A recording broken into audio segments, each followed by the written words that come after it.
For me, I don't think there is any sin graver than betrayal of trust.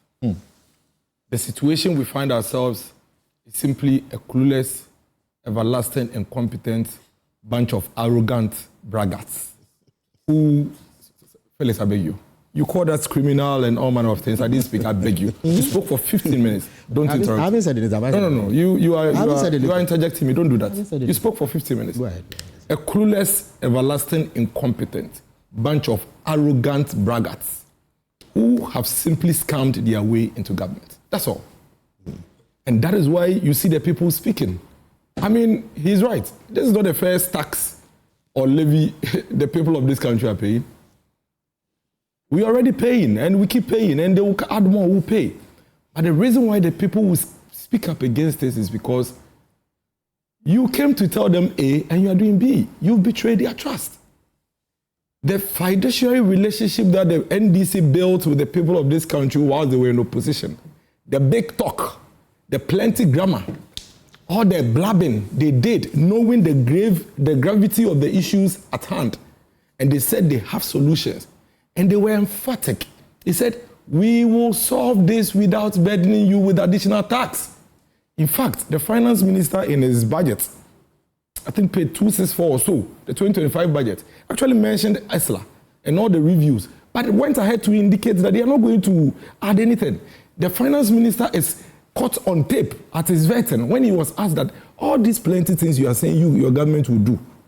When you come to office, you are at the same time saying you remove this tax, you remove this tax, you remove this tax. How are you going to do these things? He said, in this country, I have studied the economy of this country for a very long time, and I do not need to add new revenue handles to be able to deal with the issues. He said you do not necessarily. Yes. That's what he said. That's a caveat. No, but the context is important. The context was specifically, you are removing all these taxes. You are making all these promises. How are you going to deal with the gap? He said, don't worry. I have studied this for a very long time. I would emphasize on compliance to make up for the money. He even went on to talk about all these tax refunds, which he said that if he deals with the tax refunds by reducing it from 6% to 4%, the amount of money he will make is far more than all the taxes he's removing. That is the reason why the people are talking. And when we talk, you tell us to shut up, and you are taking us to history and giving us historical background about how debt came about.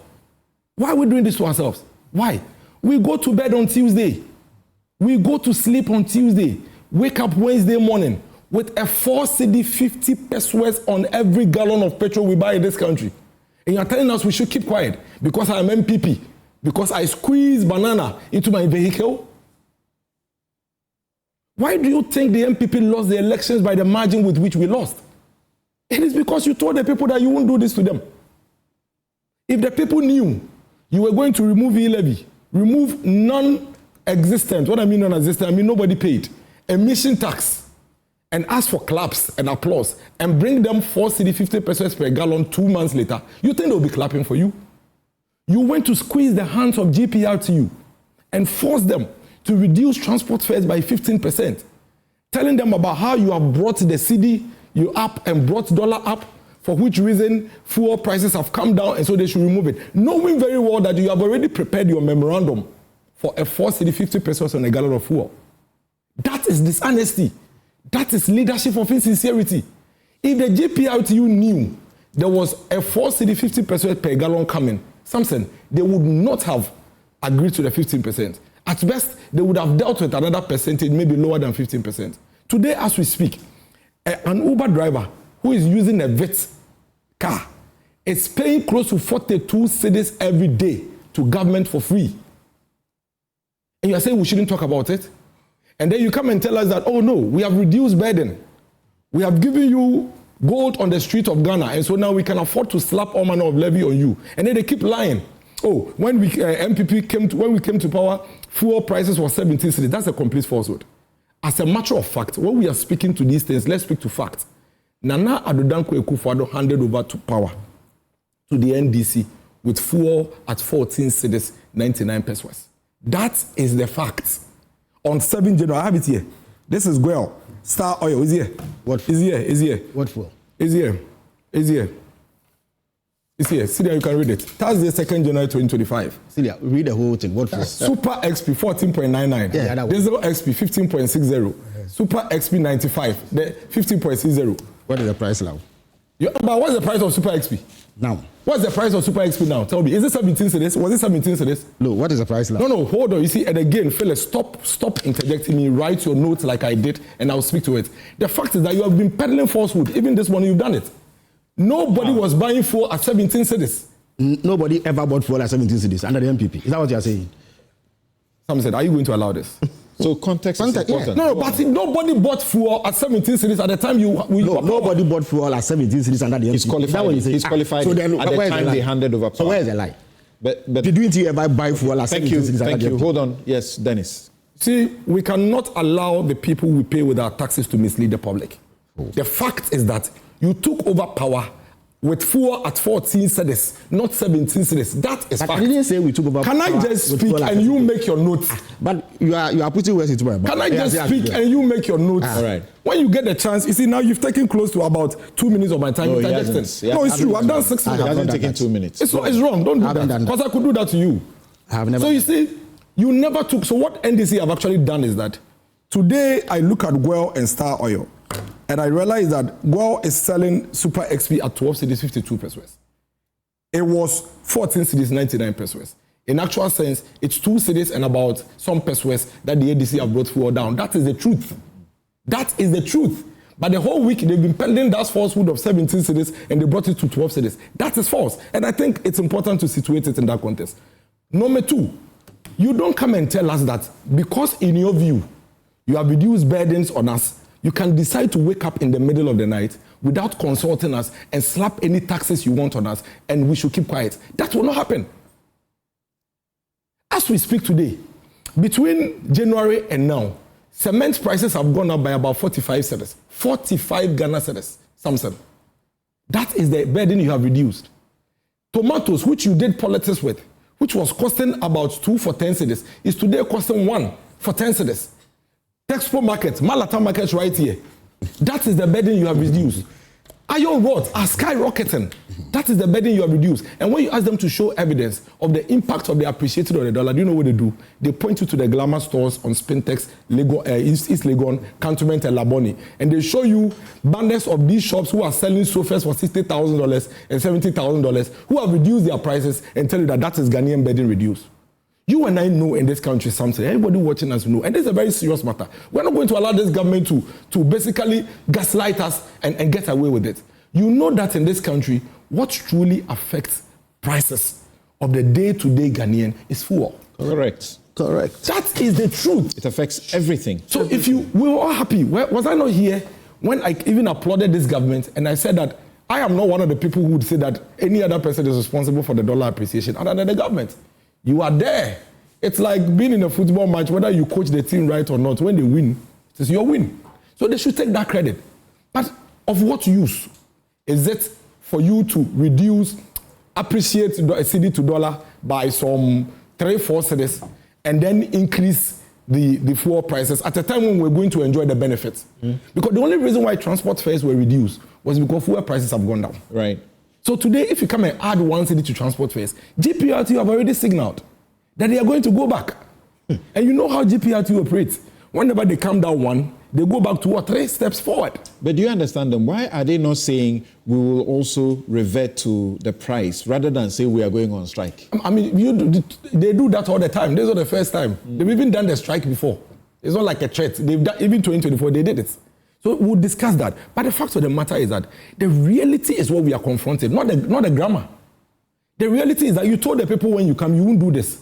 Today you are doing that. That is what we need to deal with. But do you think that's the real reason why you lost as massively as you did? Because you said the reason why do you think we lost the election the way we did?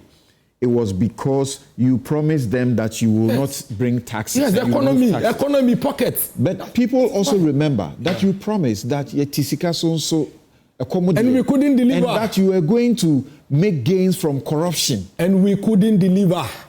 Stay there. That is why the people said, you said you will do it. So we'll vote for you. That is the reason why the Ghanaian people voted for you. Otherwise, why else do you think they queued to vote for you? You went to tell them that the things the MPP said they would do for you, they couldn't do for you. Vote for us. Now let's come to this whole energy thing. Let's put it on record. Something you and I know, and that is also fact. The MPP did not criminally, like he put it, manage the energy sector for us to come into this debt. As a matter of fact, if you are going to describe what has brought the energy debt as criminal, then you are the criminals. Because you and I know that three things make up our energy sector debts.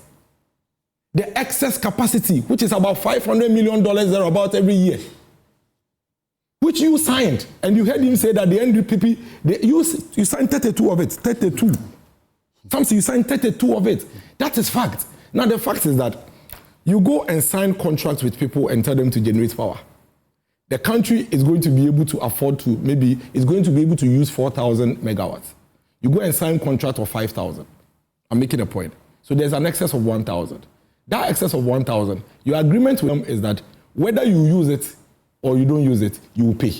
Now, Council, Bentel, and myself, we only pay for power that we have used. That's 1,000 excess capacity that you took from them. It didn't come to us, so we don't pay for it. What it means is that every day, that excess capacity bill is on governments. We voted for you. You said you were going to change. I agree. For 8 years. Hold on. No, I'm not. I haven't complained. Okay. I am only making a point that you have no business. It is a complete insult of the Ghanaian people for you to come and sit on TV and call the energy sector debt criminally managed when you signed the baby. He gave over a dozen reasons. Hold on, I'm coming to all of them. Number two, the second reason for her debt, and there is none more than these three. The second reason is the point that Council Bentel made, and he himself made it. When ECG itself goes to lift the, let's say the 4,000, before the 4,000 gets to our homes, 500 is lost through technical losses because the cables are weak, this is not there, you understand? 500, the technical aspect, 500. So we don't even receive the entire 4,000 for us to use and even pay. Now, after we have also used the 3,500, ECG should come and collect the money from us. They are collecting 3,000. So that one to 500 is lost. These are the reasons why we have these challenges in the energy sector. Correct. That is fact. Correct. Nothing else. There is no other thing. Now look at each of these three things. Which of them makes MPP criminal and doesn't make you worse of a criminal? When we had a handle or an avenue by which we were seeking to make up for this, you came in, you took it off. You said you don't pay anymore. Meanwhile, you were not paying. Let me also deal with this matter. So you see, between 2013 and 2016, when the energy crisis peaked, the NDC decided to increase the generation capacity, which is one of the best things we've seen in recent years. But in doing that, they overdid it. And that brought us the first handle of the debt burden, the excess capacity. Then they introduced ESLA, which was going to be revenue source to deal with some of this debt. Now, some say, listen to this and listen to this carefully. ESLA is online. There is ESLA PLC with all the reports there. There is ESLA report on Ministry of Finance website. In fact, as recent as April 2025, the Finance Minister, Ato Forsen, Honorable, presented a report on ESLA. The MPP never did what it is that you are trying to impugn on us. When we took office, the energy crisis was so dire that in 2019, if you recall, the World Bank came to do an assessment and said that if we don't deal with the energy sector debt in a certain way, by 2025, our debt was going to grow to $12.5 billion. World Bank report is there. As part of that, the government had to put in place mechanisms to arrest some of the legacy debt. In fact, at that time, if we had not intervened, ESLA had just been introduced. It had not accumulated yet. And the IPPs were crying for their money. You are expecting ESLA to accumulate and you pay them. They cannot wait. So all government did was to float this ESLA, generate the money now, and pay the IPPs so we can have our power on. There is this thing that the BDOCs actually released along the line. And I'll read it to you. It's on your website. Government settles 1 billion legacy debt. The Ghana Chamber of Bulk Oil Distributors says it has received from government 1 billion being full and final payment of legacy debt owed the bulk oil distributing companies from 2012 to 2020. This is ESLA money. And this was when? This is ESLA money. This was ESLA money. This was when? Somewhere 2020, thereabout. Okay. This is ESLA money that was going into it. Now, the ESLA report between 2017 and 2023 is online. This is what the ESLA report says. 70% of ESLA money was used to settle energy sector debts. 20% went into infrastructure, which includes transmission upgrades, distribution improvement and maintenance, and other infrastructure. So you see, let nobody, and these reports are public, we can all read. Okay. Let nobody ever make that point that, the government misused ESLA and all of that. In any case, the total amount of ESLA revenue raised between that period up to 2023 is about 35 billion cedis. How much is our debt? 35 billion cedis. How much is our debt? Now, the point I'm making is that we are complaining about the 4 cedi 50 pesos on a gallon because this government comes on air to create an impression as if they are introducing a levy to come and deal with the energy sector debt. But guess what? This is the point. And this is the point they make, but they make it quietly and subtly. This levy is not going to pay any of the energy sector debts.